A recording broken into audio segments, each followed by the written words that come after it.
So if you're not familiar with the Patriot think tank, our mission is now educating people on Convention of States.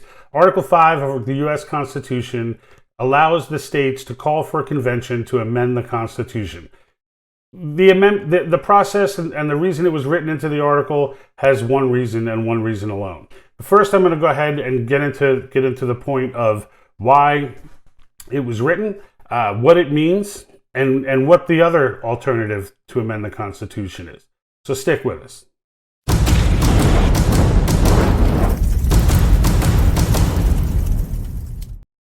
Okay, so this is going to be the first of many episodes on this topic. Quick hits, no more than 10 minutes, just to quickly go over different pieces of Article 5 for those that know nothing about it and want to learn about it. We'll also have links available on the website for anybody who wants to go in and research a little more. We have blogs on the website as well. Definitely invite you to check it out. Definitely subscribe. So please make sure you subscribe to the channel. We're trying to get as many people on board as possible. We want this message to get out as much as humanly possible. That's the reason we're doing this. Okay, so here we go. Article 5. What is this? Well, it's the method written in it's an article in the Constitution that describes how the Constitution can be amended. Okay, now there's two ways that this can be done. One of them has always been done. Every amendment that's ever been written, with the exception of the Bill of Rights, has always been done this way. Actually, the Bill of Rights too, but there's a longer story that the states kind of forced them to do that. So, but that being said, I digress. There's two ways to do it. One is the way it's always been done, and that's through Congress. So the proposed amendments will be written and put before Congress. 2/3 of Congress, each house, or each body, so the House of Representatives and the Senate, each have to vote 2/3 in favor for the amendment to be proposed, not passed. Okay, it's not ratified after 2/3 of each side vote. All right, it's an important note. So once that's done, okay, let's say they all agree, it passes both, perfect. Then it goes to the states. Now, all 50 states get copies of the proposed amendments, and the state legislatures will then vote on them, okay? These are the legislatures, no governors involved here, okay? State legislatures will vote. And if 3/4 of the states, that's a supermajority, 38 states, if 3/4 of the states vote for the amendments, they become constitutional law. So the other way to do it has never been used before. And this is part of the reason why there's some ambiguity to it. But it's just as real as the first way. And really, it's the same exact process. The only difference is that instead of Congress calling 2/3 in each house, it's 2/3 of the state's legislatures that sign resolutions to call for a convention so that they may write the proposals for the amendments. Once they get together and they write up the amendments and they all agree on it, then it goes to the same thing. We're right back to the same process. Goes to 50 state legislatures, 38 of them, 3/4 have to agree for it to become an amendment. So the processes are really identical. The only difference is who's proposing the amendments. Okay? So, and it's a significant difference though. You may say, well, what's the point? Well, the point is, and the reason why this portion, the Convention of States portion, has not been used is because everybody's been in agreement, for the most part, with the amendment. So when I say everybody, I mean political bodies, right? The political branches, not necessarily the people.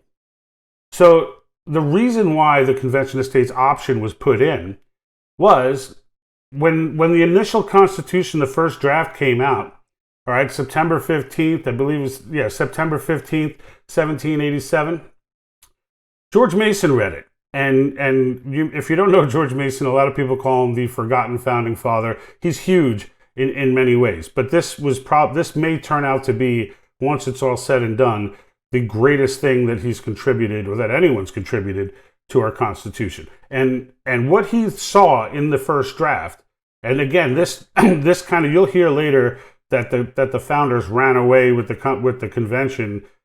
This is a perfect example of how that's not the case. They wrote a draft, they put it out there.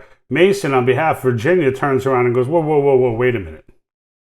Right? He says, you wrote this, what's this Article 5 all about? You know, you've got Congress being the only one who can amend the Constitution.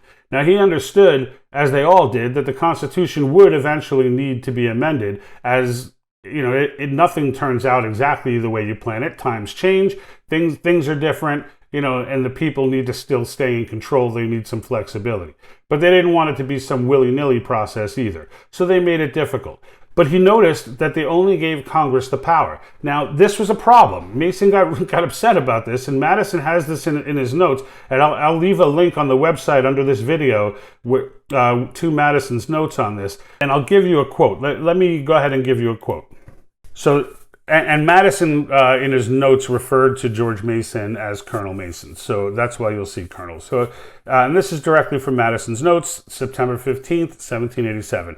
Colonel Mason urged the necessity of such a provision, meaning the amendments, to be formed will certainly be defective, as the Confederation has been found on trial to be. So here he's telling you, or he's telling them, I should say, what I just said, is that we know it's going to be necessary, we know it needs to be formed, and because it certainly will be defective, right? Certainly there will be things that need to change, no matter how much thought we put into this, right? Amendments eventually will be necessary. And he points out that, as the Confederation has been found on trial to be, meaning it's defective. We all know the Articles of Confederation were defective. We'll do some more on the Articles of Confederation when we do our runaway convention episode. So let me continue. So amendments, therefore, will be necessary, and it will be better to provide for them in an easy, regular, and constitutional way than to trust to chance and violence. So what he's saying here is, this is what prevents revolution, right? That's what he means when he says it's better than trusting it to chance and violence. It is that you want to give an avenue.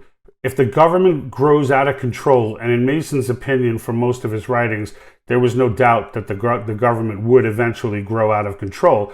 When that day comes, historically, there's only been one avenue, and it's been revolution or complete bowing to tyranny. There's been no good option historically.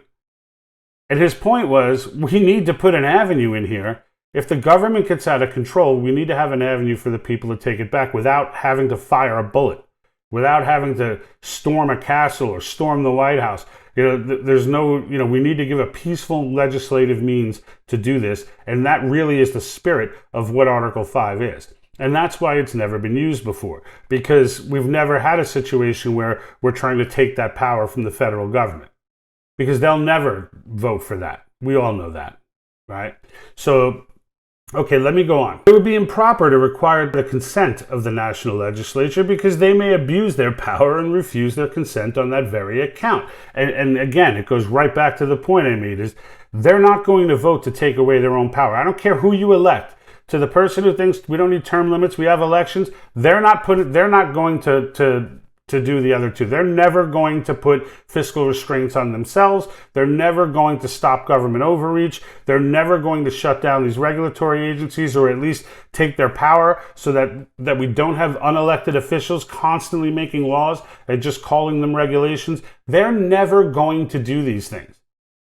And these things need to be done. So if they're never going to do it, and they need to be done, we have finally hit that critical mass point, okay, where the government is tyrannical. It is now going after people and destroying their lives by harassing their employers to fire them if they don't comply. There are very few things, there's nothing. I don't care if a meteor is about to hit the earth. The federal government does not have the authority to go after people's livelihoods. They just simply don't. All right? And this is why it's being called. All right? So that's a quick hit on why Article 5 is there. And it's important for everyone to understand that. Now, the key things that I want you to take away from this is that, number one, this is not a convention. This is not a constitutional convention. Anyone who tells you that is reading bizarre literature. It's not a constitutional convention. It is a convention of states. It is clear there was no, the first convention, the Constitutional Convention, was not operating under Article 5. Why? Because it wasn't written yet. Because it was written in that convention. All states, all 13 states, fully understood what was going to go down when that convention started. There was no ambiguity. Okay, there was no ambiguity.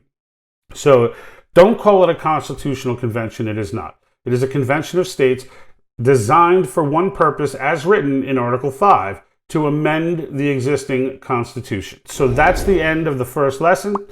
We're going to go ahead. We're going to follow this up with some more. So make sure you subscribe.